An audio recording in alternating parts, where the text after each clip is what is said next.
Once a relic of the Cold War, the BTR-60 is making a surprising comeback on the modern battlefield. Ukraine has breathed new life into the Soviet-era armored personnel carrier, upgrading it for 21st century warfare. But how does this decades-old machine fit into today's combat landscape? Let's dive in.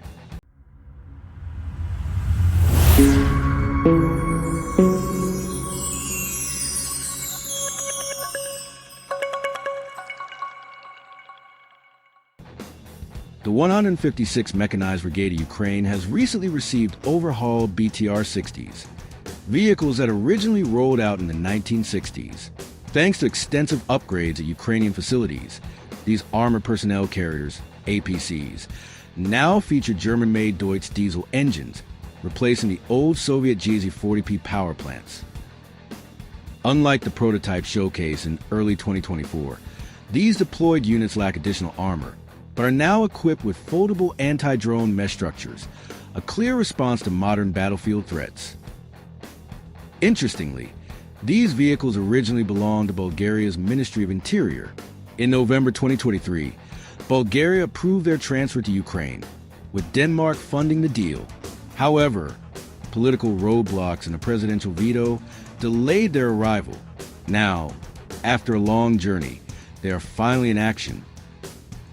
But what makes the BTR-60 so iconic?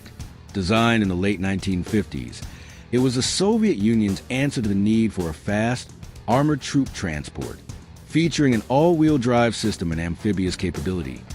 It became a staple for Soviet and Warsaw Pact armies.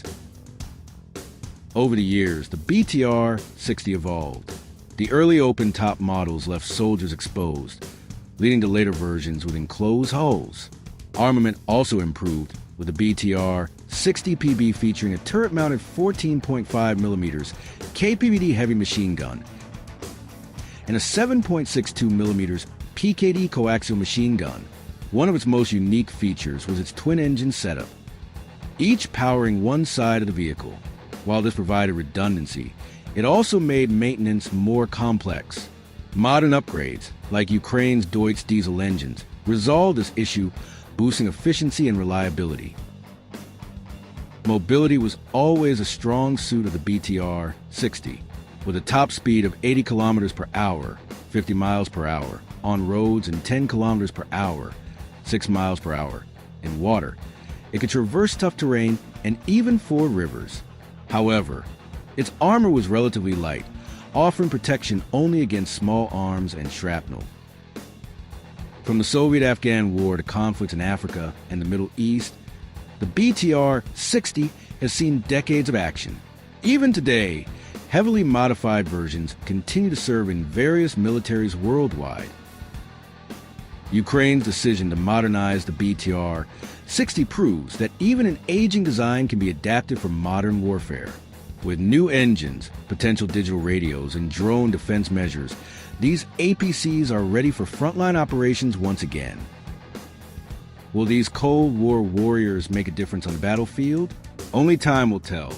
What do you think of Ukraine's decision to upgrade these vehicles? Let us know in the comments below.